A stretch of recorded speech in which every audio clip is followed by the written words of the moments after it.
अब कवि जी कहते हैं कि ज्ञान इंद्रिय और कर्म इंद्रिय की उत्पत्ति, वो मैंने आपको पहले बता भी दी है, फिर भी अब दोबारा देख लो। एक एक भूत का सत्वगुण अंश पंच ज्ञान इंद्रिय रचे हैं, जो मैंने अभी अभी आपको बताया। वही कह रहे हैं कि एक एक भूत का जो सत्व अंश है ना, उससे उत्पत्ति होती है ज्ञान इंद्रियों की। अब बता रहे हैं किस, कर्म इंद्रियों की। एक एक का रजोगुण अंश एक एक कर्म इंद्रिय को रचे है। वही बात जो मैंने आपको पहले बताई है। पांच भूतों के अकेले अकेले के सत्वगुण अंश से होते हैं ज्ञान इंद्रिय पैदा, और पांच भूतों के अकेले अकेले के रजो अंश से उत्पन्न होते हैं कर्म इंद्रिय। अब बता रहे हैं कौन इंद्रिय किसके अंश से उत्पन्न होता है। आकाश के सत्वगुण से क्या होता है, श्रोत्र। और वायु के सत्वगुण अंशतः कौन उत्पन्न होता है, त्वक। त्वक का अर्थ समझते हैं कि नहीं, चमड़ी। तेज के सत्वगुण अंशतः नेत्र पैदा होते हैं। जल के सत्वगुण अंशतः रसना पैदा होती है। पृथ्वी के सत्वगुण अंशतः घ्राण इंद्रिय पैदा होता है। फिर एक बार याद रख लो, अकेले अकेले भूतों के अकेले अकेले सत्वंश से ज्ञान इंद्रिय पैदा होते हैं। बता दिए कौन किससे पैदा होता है।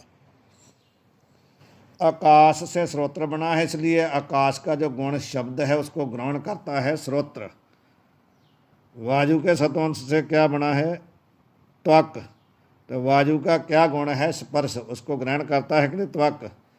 चमड़ी को हाथ लगाते तो पता चलता है ना स्पर्श का भी, स्पर्श कैसा है, उष्ण है कि शीत है। तेज के सत्वंश से बना है नेत्र, इसलिए नेत्र क्या है, तेज का गुण क्या है, विशेष प्रकाश है ना, तो इसलिए रूप है उसका, रूप। तेज का विशेष गुण क्या है, रूप। तो नेत्र किसको ग्रहण करता है, रूप को।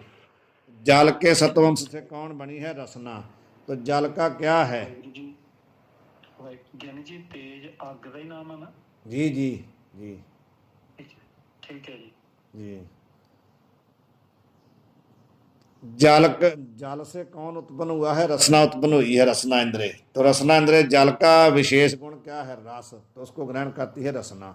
और पृथ्वी के सत्वंश से कौन पैदा हुआ है, घ्राण। घ्राण कहो या नासिका कहो। तो नासिका, क्योंकि पृथ्वी का विशेष गुण क्या है, गंध। तो गंध को ग्रहण कौन करती है, नासिका या घ्राण इंद्रिय कहो या नासिका कहो, एक ही बात है।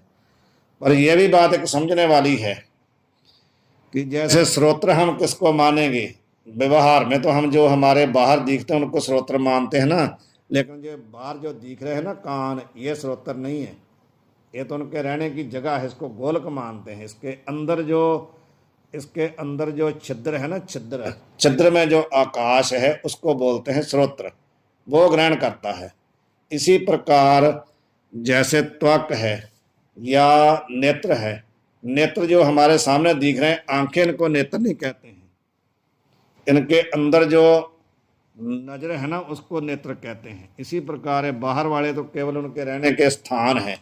ये सब व्याख्या मिलती है जब न्याय पढ़ते हैं, तो अकेले अकेले इंद्रिय की वहाँ व्याख्या मिलती है खोल के, कि कौन इंद्रिय कहाँ रहता है, कहाँ पैदा हुआ, कहाँ रहता है। ये सब न्याय का विषय है। हम लोगों ने तो पूरा सिलेबस में पढ़ा है एक एक को अच्छी तरह,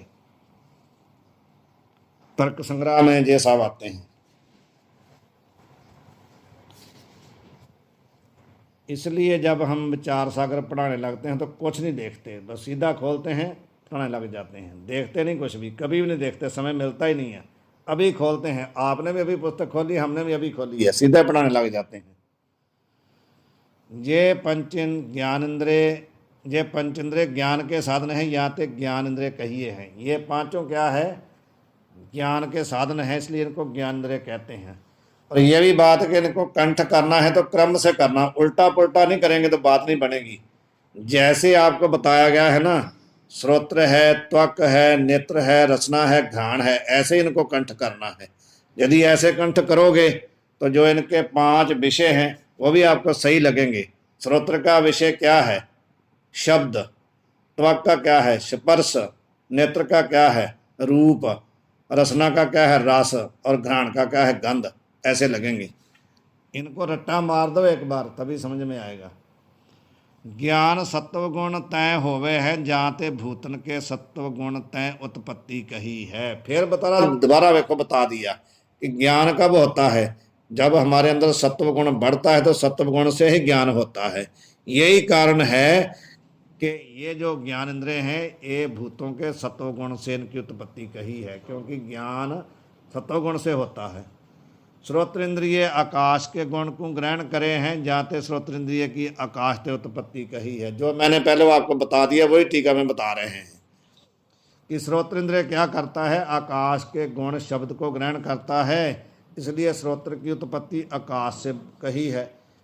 तो ऐसे जहाँ भूतन के गुण को जो इंद्रिय ग्रहण करे ता भूत से ता इंद्रिय की उत्पत्ति कही है। वो मैंने पहले आपको बता दी है बात, वही टीके में कह रहे हैं कि जो इंद्र जिस गुण को ग्रहण करता है ना उसकी उत्पत्ति उसी ही तत्व से कही गई है। आकाश के रजोगुण अंशतः वाक इंद्रिय की उत्पत्ति होवे है। अब आगे कर्म इंद्रिय, पहले ज्ञान इंद्रिय बताए, अब कर्म इंद्रिय। तो कर्म इंद्रिय की उत्पत्ति मैंने पहले भी आपको कहा कि 5 भूतों के अकेले अकेले के रजोवंश से हुई है। तो बता रहे हैं पहला कर्म इंद्रिय क्या है, वाक। वाक कहो या वाणी कहो एक ही बात है, वाक कहो या वाणी कहो। जिह्वा और रसना, देखो दो है, जिह्वा और रसना। गुरबाणी में दोनों जो है उनका उल्लेख गुरबाणी में आपको मिलेगा, लेकिन वहां पर जो आदमी समझता वही समझ पाएगा कि जहां पर जिह्वा का क्या अर्थ है, रसना का क्या अर्थ है। रसना ज्ञान इंद्रिय है और जिह्वा कर्म इंद्रिय है, ये ख्याल रखना। खास करके ज्ञानी लोगों को तो ख्याल रखना ही चाहिए। वहां तो एक जैसा ही आता है, जैसे जिह्वा एक कवन गुण कही है। देखो वहां वाक इंद्रिय है, वो वाणी है, वो कर्म करता है ना, बोलने का काम करता है। वहां पर रसना यदि कह देंगे रसना, तो रसना का होता है रस को ग्रहण करना। जैसे ए रसना तू अनरस राज रही, वहां पर रस की बात कही है। जहां पर बोलने की बात है, जिह्वा एक कवन गुण कहिए। उस जिह्वा भाव वाणी जो इंद्रिय है ना, वाणी इंद्रिय, उस वाणी इंद्रिय के द्वारा आपके किस किस गुण को मैं कह सकता हूँ। ये आज आपको बहुत नई बात मिली होगी कि नहीं ज्ञानी परविंद्र सिंह जी? हाँ जी, मैनू नवी मिल रही है। ये देखो दो बात वाणी में इकट्ठी आती है, लेकिन आम ज्ञानी लोग इसको समझ नहीं पाते। और रसना और जीवा का कोई अंतर नहीं पता लगता उनको, कहते हैं एक ही बात होगी। लेकिन जीवा वाक इंद्रिय है, रसना जो है कर्म ज्ञान इंद्रिय है। जी जी, तो वही बता रहे हैं जी। मैं कहा जी वो रसन वाला खट्टा मीठा दस दी है ना ज्ञान करवा। और ये वचन बोलती है। हाँ जी, अब कह रहे हैं कि आकाश के रजोगुण अंश तय वाक इंद्रिय की उत्पत्ति होवे है। तो आकाश से 2 इंद्रियों की उत्पत्ति हुई है, एक श्रोत्र की एक वाक की। श्रोत्र ज्ञान इंद्रिय है, वाक कर्म इंद्रिय है। आकाश से 2 इंद्रियों की उत्पत्ति हुई है, लेकिन फर्क ये है कि श्रोत्र सत्वंश से हुआ है, वाक रजवंश से हुआ है। वायु के रजोगुण अंश तय पानी, पानी कहते हैं हाथ, ये भी वह कर्म इंद्रिय है। तो वायु से भी 2 हुए, त्वक और पानी। ये सब आपने मिला मिला के याद करने हैं। तेज के रजोगुण अंश से पाद की, पैरों की उत्पत्ति और नेत्र की उत्पत्ति। जल के रजोगुण अंश से उपस्थ की उत्पत्ति और रसना की उत्पत्ति। पृथ्वी के रजोगुण अंश से गुदा की उत्पत्ति और घ्राण की उत्पत्ति। स्त्री की जोनि और पुरुष के मेढ्र में जो विषयानंद का साधन इंद्रिय सो उपस्थ कहिए है, उसको कहते हैं उपस्थ।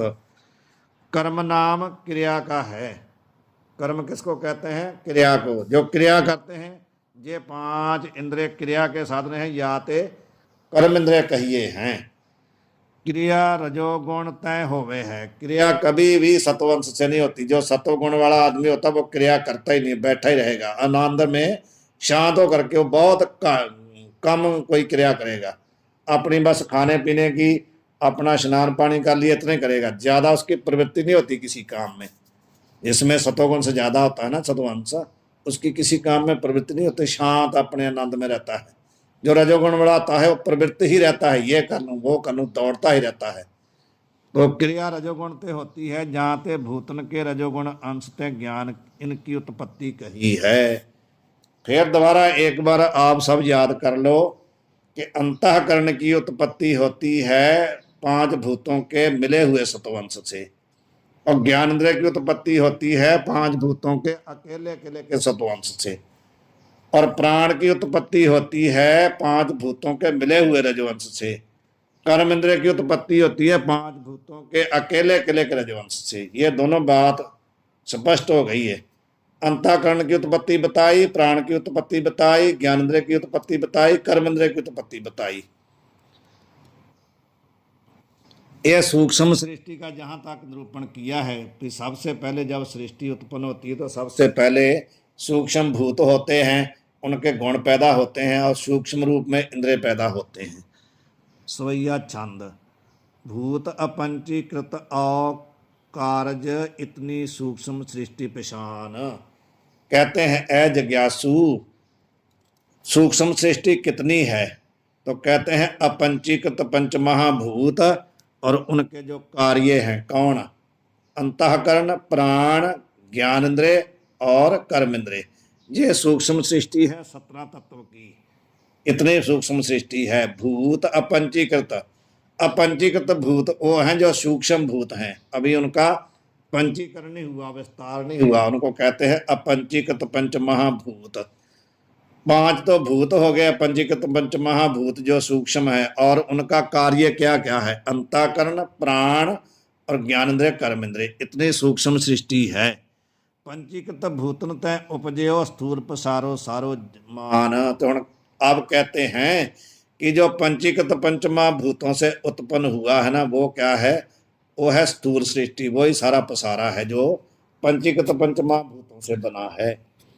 कारण सूक्ष्म स्थूल देह अरु पंचकोश इन्हीं में जान। कारण शरीर, स्थूल शरीर, सूक्ष्म शरीर। कारण, सूक्ष्म, स्थूल, ये तीन शरीरों के नाम हैं। कारण शरीर, सूक्ष्म शरीर और स्थूल का अर्थ है स्थूल शरीर। ये तीन शरीर और पांच कोश, वो भी कहते सब इन्हीं के अंदर आ जाते हैं। और करीब 1 लाख आत्म न्यारो। और सूक्ष्म सृष्टि, स्थूल सृष्टि, इन दोनों में से अलग कहते विवेक से जब तू चिंतन करेगा तो आत्म न्यारो। आत्मा ना सूक्ष्म सृष्टि है ना स्थूल सृष्टि है, आत्मा इनसे अलग है, न्यारा है, विलक्षण है। बाबा जी जी, बाबा जी कारण शरीर का थोड़ा जिहा दस दो। कारण शरीर है अज्ञान का नाम, अज्ञान को कहते हैं कारण शरीर। माया को कह दो, अज्ञान को कह दो, अविद्या को कह दो। अज्ञान का नाम है कारण शरीर। जो अज्ञान है ना, जो अज्ञान है, जो कारण है, अविद्या है, वही दोनों दोनों शरीर बनाती है ना, सूक्ष्म और स्थूल। इसलिए वो दोनों का साधन होने से ही उसको कारण शरीर कहते हैं। सत्य, क्या ये भी मरता है? नहीं, कभी नहीं मरता है। हाँ, मरता है ज्ञान के द्वारा। ठीक है। हाँ, जब ज्ञान होता है तो अज्ञान की निवृत्ति हो जाती है। सत्य जी, ठीक है जी, आगे आ जाओ। जी, ये कहते हैं भी विवेक के द्वारा तुम आत्मा को न्यारा मानो। एक दृष्टांत देते हैं, मूंज ईश का ते ज्यों भान। एक हमारे बहुत कहीं जहाँ पर वो होता है ना, कहीं जैसे जिसको हम मंड बोल देते हैं, वहाँ एक घास नहीं होता, मोटा मोटा घास होता है एक, जिसको का हम बोलते हैं, का बोलते हैं ना, जो मंड में होता है, जो दरिया के किनारे होता है, उसको उसका जो अंत में उसका जो अंतिम भाग होता है ना, उसमें से एक निकालते हैं, जैसे खींच के निकालेंगे, ईश उसी को बोलते हैं। उसका अंत में जो तीला होता है उसमें से खींच करके जो निकालते हैं ना, जैसे कहते हैं वो खींच के निकाला जाता है ना, मूंज, उसी को बोलते हैं मूंज। मूंज में जो ईश होती है भाव, उसका बरीक तना होता है अंत में, जैसे वो खींच के अलग किया जाता है ना मूंज से। इसी प्रकार कहते हैं ये जो स्थूल शरीर है ना, कारण शरीर है, जहाँ स्थूल शरीर, कारण शरीर, सूक्ष्म शरीर अथवा सूक्ष्म सृष्टि, इन दोनों में से तो इस प्रकार आत्मा को अलग कर, जैसे मूंज से ईश का निकाल के अलग की जाती है। एक दृष्टांत दिया है।